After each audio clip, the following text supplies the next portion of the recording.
Юнакът, що бозал 25 години. Имало едно време един юнак, що бозал 25 години. Майка му не могла да го отбие, затова отишла в съдилището да се оплаче от него. И съдиите го прогонили в гората, за да го изядат зверовете. След време царят започнал да гради голям дворец. Всички мъже от околните села и градове отишли да носят дърва и дъски за двореца и момъкът, що бозал 25 години, си рекал: всички карат дърва, я да взема и аз да закарам. Насякал той дърва, впрегнал воловете, пък си казал: чакай да си похапна малко. Седнал той да яде и през това време дошли два вълка и прегризали вратовете на воловете му, а той се позасмял и рекал: яще, синковци, яще пък да носе за ситите. Щом се нахранил, станал, хванал вълците, впрегнал ги и ги подкарал. Нали ще носи дърва на господаря? Царят зинал от очудване, като видял тоя впряг, и заповядал на слугите си да разтоварят дърветата, а момъка да изгонят от царството. Тръгнал той из горите и по някое време срещнал един човек. Добър вечер, поздравил го момъкът. Дал Бог добро, отвърнал му човекът. Тъй както те гледам, май си голям юнак. Какво можеш да правиш? Мога да познавам къде има бой дори през 9 земи. По-голям юнак ли си от мене? Попитал го момъкът. Не зная, побрати ме, признал си човекът. От тебе може и да съм по-голям юнак, ала имало един, що бозал 25 години. Той сигурно е по-голям юнак от мене. Хайде да се побратимим двамата и да потърсим още другари, предложил му момъкът. Да се побратимим, рекал другият. И двамата поели на път. Вървели и на едно място видели един мъж, който седял и си играел с воденични камъни. Добро утро, рекли му двамата. Дал Бог добро, отвърнал им той. Искаш ли, човече, да се побратимим? Попитал го момъкът, що бозал 25 години. Искам, защо да не искам? Съгласил се мъжът. Ти какво можеш да правиш? Ако поискам, мога да издълбая този камък и да направя от него котел. Ама по-голям юнак ли си от мене? От тебе съм по-голям юнак. Имало обаче един човек, що бозал 25 години, той само може да е по-юначен от мене. И тримата побрати ми тръгнали заедно. Ходили, пък срещнали човек с големи мустаци. Добър вечер, рекли му те. Дал Бог добро, отвърнал им той. Ние сме трима побрати ми и сме тръгнали по света. Искаш ли да дойдеш с нас? Попитал го момъкът, що бозал 25 години. Че защо да не искам, отвърнал му мустакатият. Какво можеш да правиш? Виждаш ли ги мустаците ми, момко? Ако река, с единия мустак мога да изтръгна тая гора, а с другия – оная. И по-голям юнак ли си от мене? Рекал му момъкът. Не зная. От тебе може да съм по-голям юнак, ала имало един човек, що бозал 25 години. Той може да излезе по юнак от мене. И четиримата поели напред. Вървели и стигнали до морето. На брега видели да стои един човек. Добро утро. Поздравили го те. Дал Бог добро, отвърнал им той. Ние сме четирима другари. Искаш ли и с тебе да се побратимим? Попитал го момъкът, що бозал 25 години. Дадено, отвърнал човекът. Ама ти какво можеш да правиш? Ако поискам, мога да изпия морето и пак да го изплюя. Да не би да си по-голям юнак от мене, рекал му момъкът. От тебе като нищо съм по-голям юнак, ама са ми разправили за един момък, що бозал 25 години, та той сигурно е по-юнак от мене. Така юнаците станали петима. Тръгнали те вкупом, пък щом навлезли в една гора, момъкът, що бозал 25 години, спрял и рекал: ето тук можем да поживеем.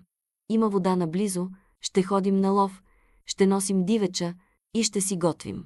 Хайде, побрати ме, направи ни котел, казал той на каменоделеца.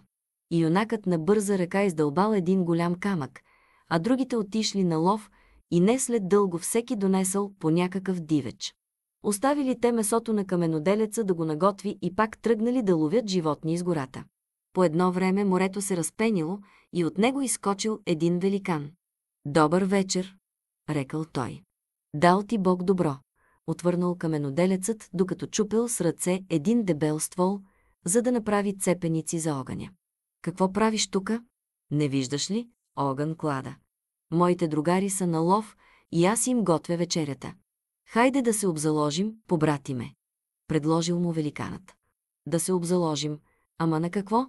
Попитал каменоделецът. Да се преборим. Ако ме надвиеш, ще ми вземеш главата, а ако аз те надвия, ще ти изям вечерята. Обзаложили се двамата и взели да се борят. А юнакът, който чувал през 9 земи, рекал на другарите си: край огъня става бой. Ще видите, че някой ще ни изяде вечерята. Великанът, който излязъл от морето, бързо надвил каменоделеца, изял месото в котела и се изгубил във водата.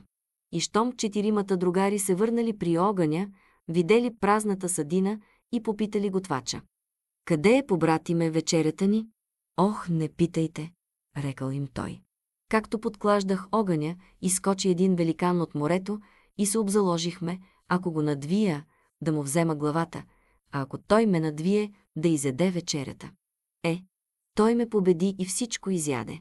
Легнали си гладни 5 другари, а на другия ден оставили мустакатия юнак да сготви вечеря за всички. Той запалил огъня и сложил котела с месото да ври. Ала по някое време морето се развълнувало и оттам се появил отново морският великан. Добър вечер, поздравил той. Дал ти Бог добро, отвърнал мустакатият. Какво правиш тука? Ами огън клада. Хайде да се обзаложим, побратиме. Да се обзаложим. Защо да не се обзаложим? Склонил готвачът. Ще се преборим и ако ме надвиеш, ще ми отсечеш главата, а ако аз те надвия, ще ти изям вечерята. Започнали да се борят и след малко великанът победил мустакатия, изял всичкото месо и пак потънал във водата. И щом 4 другари си дошли гладни прегладнели, на часа видели празния котел и попитали: къде е, побратиме, вечерята ни? Побрати ми, голяма борба настана с тоя пусти морски великан, ала той надви и мене и всичко изяде. Пак си легнали гладни юнаците и на сутринта рано-рано тръгнали на лов. А онзи, който чувал през 9 земи, взел да кладе огъня, за да приготви вечерята.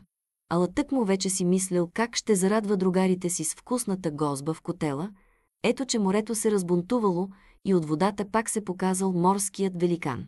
Добър вечер, рекал той. Дал Бог добро, отвърнал готвачът. Какво правиш тука? Огън клада, очи нямаш ли, да ме питаш? Хайде да се обзаложим. На какво, побратиме? Ако ме надвиеш, да ми вземеш главата, а ако аз те надвия, да ти изям вечерята. Склонил готвачът и започнали двамата да се бият. Много време се борили, ала накрая великанът победил, изял цялата гозба и отново си влязъл във водата. След малко пристигнали 4 другари, видели, че в казана отново нищо няма, и се затюхкали. Побратиме, пак няма вечеря за нас. Толкова дивечи изловихме, а в устата си троха не сложихме. Утре аз ще остана да готвя, та да видя какъв е този великан, който все ни изяжда гозбите, казал момъкът, що бозал 25 години. И на сутринта наклал огъня и сложил месото да се вари в котела, пък седнал отстрани и си запушил чибука. Минало се време и изведнъж морето страшно забучало, а от него изплувал великанът. Добър вечер, рекал той. Дал ти Бог добро, отвърнал му момъкът. Какво правиш тука? Огън клада, да не си сляп, да ме питаш. Хайде да се обзаложим. Дадено, приятелю, ама на какво? Ако ме надвиеш, ще ми вземеш главата, а ако аз те надвия, ще ти изям вечерята. И двамата запретнали ръкави и здравата започнали да се борят, ала дълго време никой не надвивал другия. Най-после момъкът тръшнал морския великан, отсякал му главата и я ударил в земята. Главата потънала 9 аршина надолу, ама великанът станал, изровил я, сложил я на врата си и мигом потънал във водата. А момъкът място не можел да си намери от гняв, че не е могъл да доубие злосторника. И щом се прибрали неговите другари, той още отдалеч им викнал: побрати ми, бързо яще и пийте, че да ставаме да гоним злия морски великан. Ето е кръвта му край огъня. Аз му отсякох главата, ударих я в земята и тя потъна 9 аршина надолу. Ама той скочи, взе си я и пак се изгуби в морето. Седнали петимата другари, нахранили се и щом умели всичко в котела, момъкът рекал на юнака, който можел да изпие морето: изсърбай всичката вода, приятелю, та да намеря великана. Другарят му се навел, взел да пие на едри глътки и след малко пред юнаците зинала дълбока черна дупка. Те направили дълго-предълго въже от коприва и момъкът заръчал на мустакатия: побрати ме, я смъкни тия 2 планини и ги донеси тука. И той на часа домъкнал планините с мустаците си и ги изтъркалял в дупката. Вържете ме сега, братя, през кръста и ме спуснете надолу, рекал момъкът. Заклатя ли въжето, спускайте още по-надолу. Юнаците го вързали и го спускали, докато момъкът стъпил на долната земя, понеже под морето имало друга земя. Там той видял 3 много хубави девойки, които седели и плачели. Пред най-голямата стоял Стан, който сам тъчал. По-малката държала Гергев, който сам се извезвал, край най-малката пък сновели позлатени пиленца, а тя греела от хубост като слънце. Защо плачете, момичета? Попитал ги юнакът. Как да не плачем, момко? Отвърнали девойките. Нашият баща много пъти се изкачваше на горната земя, но пак се връщаше, а сега се качи и не се върна. Това ще да е моят човек, казал си момъкът. Жал ми е за тия красавици, ала все пак ще го убия, като го намеря. Искате ли да ви изнеса и вас на горната земя? Рекал той на момичетата. Искаме, как да не искаме, отвърнали те. Ама нека да си вземем и Стана, и Гергефа, и пиленцата. Ще изнеса и тях, склонил юнакът. Той разглобил Стана и го сложил в пазвата си, разглобил и Гергефа, пък го пъхнал в джобовете си, взел и пиленцата в ръцете си. После заръчал на 2 по-големи сестри да се покатерят на раменете му, грабнал най-малката девойка и заклатил въжето. Другарите му го изтеглили на горната земя и поели 2 девойки, ала вместо да качат и момъка, прерязали въжето и юнакът и малката дъщеря полетели през още една земя надолу. Под тях имало 1 черен и 1 бял овен. Девойката викнала: момко, гледай да паднеш върху белия овен. Ако паднеш върху черния, ще отидеш 3 земи по-надолу. Девойката яхнала белия овен, който е отнесъл на горния свят, а юнакът се стоварил върху черния и пропаднал 3 земи по-надолу, пък си рекал: Боже, Боже, какво дочаках от побратимите си. И си легнал той на земята да си почине и се унесъл в сън. До него се извисявала топола с орлово гнездо в короната. Едва бил задрямал юнакът и му се счуло, че някой писка в гнездото. Отворил очи и що да види? Една голяма змия пълзяла нагоре по дървото. Момъкът мигом вдигнал буздугана си, смазал главата на змията и пак си легнал. Събудил се той по някое време и видял, че орлицата стои на тополата и му прави сянка. Хей, орлице, рекал той, защо си разперила криле и ми засенчваш слънцето? За да спиш спокойно, юначе, отговорила птицата. От 3 години насам страшната змия изяждаше всичките ми рожби, нито една не ми оставяше, а ти сега спаси малките ми и я уби. Кажи какво да направя за тебе. Какво ли можеш ти да сториш за мене? Само Господ може да ми помогне. Хайде, остани си със здраве. Рекал момъкът, станал и тръгнал на път. По някое време срещнал едно момиче, което вървяло и ронело сълзи. Къде отиваш, девойче? Попитал го той. Към морето съм тръгнала, момко, рекла девойката и пак горчиво заплакала. Какво ще търсиш там сам самичка? Люта хала мори града ни от жажда, момко, отвърнало момичето. Изпива ни реките и изворите, ако не изпратим по една девойка да изяде. Всяка къща се изреди да дава жертва на халата, сега дойде и моят ред. Аз съм дъщеря на царя. Не бой се, сестро, казал юнакът.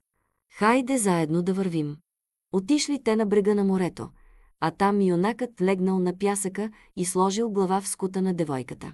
Не дей да стоиш повече тук, замолила му се царската дъщеря. Ще загинеш заедно с мене. Ала юнакът не я послушал и след малко задрямал. По едно време морето се разбесняло и девойката се разплакала от страх. Една сълза капнала върху бузата на юнака и той се събудил. Скочил на крака, грабнал буздугана и застанал до царската дъщеря. А от водата изплувала страшната морска хала, изинала да налапа момичето. То се разпищяло, ала момъкът развъртял буздугана и повалил чудовището. Кръвта му потекла като порой и от корема на звяра изскочили всички девойки, които бил нагълтал. Момичетата поблагодарили на момъка и веднага хукнали към града. Хайде, върви си и ти, сестро, казал юнакът на царската дъщеря. Отишла си тя от дома и разказала всичко на баща си. Отначало царят не й повярвал, ала тя рекла: щом не ми вярваш, ето погледни, реката тече кървава мътна. Тогава царят наредил на слугите си: доведете при мене този юнак. И момъкът се явил пред царя. Искай, юначе, каквото си намислиш, казал му царят. И царството ми да поискаш, и него ще ти дам. Не искам царството ти, отговорил момъкът. Аз съм слязал тук от 5 земи по-горе и искам да ме изведете на белия свят. Събрали се хората от цялото царство, ала никой не се наемал да изнесе момъка 5 земи нагоре. Дошли и всички птици, но дори най-големите не се осмелили да качат юнака на белия свят. Орлите рекли: никой от нас не може да направи това. Има обаче един орел на 300 години, той е най-стар и се е изкачвал и друг път на горната земя, та сигурно ще може да изнесе юнака там. Само че сега се съблича. Пера сменя, перушина хвърля, затова ще трябва да се изчака. Царят повикал орела и го попитал: можеш ли да изнесеш този човек 5 земи нагоре? Изнасям го, рекал орелът. Ама сега се събличам, гол съм и не мога. До кога ще се обличаш? Докато заколите 2 бивола и изхвърлите костите, а месото им скълцате. Докато напълните едната биволска кожа с месо, а другата с вода, до тогава аз ще се облека. Заколили царските слуги 2 бивола, изхвърлили костите, накълцали месото, напълнили кожите и орелът дошъл. Окачили те кожите на крилете му, а юнакът седнал на гърба на птицата. И щом момъкът яхнал орела, той му заръчал: река ли ти враг, ще ми даваш месо, река ли ти гро, ще ми даваш вода. Литнал орелът нагоре и понесъл юнака.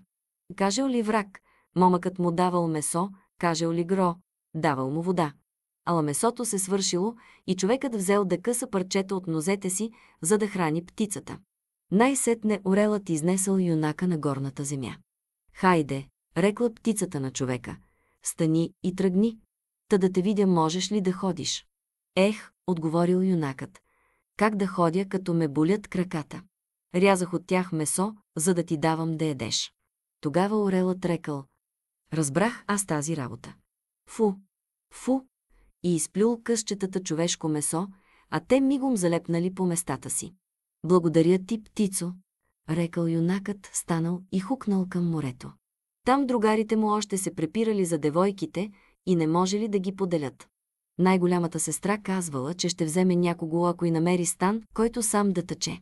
По-малката пък се заричала да се омъжи, само ако женихът й донесе гергев, който сам да се извезва, а третата искала златни пиленца, за да склони да мине под венчило с някого. Много свят се събрал, прочути юнаци дошли да искат девойките, ала никой не могъл да изпълни нито едно от условията. А момъкът, що бозал 25 години, си починал хубаво на брега на морето, пък отишъл при девойките. Извадил от пазвата си стана и взел най-голямата сестра. После измушил от джобовете си гергефа, та получил и по-малката сестра. Накрая изкарал от пояса си позлатените пиленца и спечелил и най-малката девойка. Така момъкът отвел 3 хубавици и по-големите оженил за царски синове, а най-малката задържал за себе си. И аз бях на сватбата им, ядох, пих и ме дариха с гърне мед. Тък му се облизвах пред неначенатия мед, не щеш ли, рипна вашето куче, та ми прекатури гърнето, счупи го и аз не можах дори да вкуся от този пусти мед. Затова дойдох да ви кажа да си пазите кучето.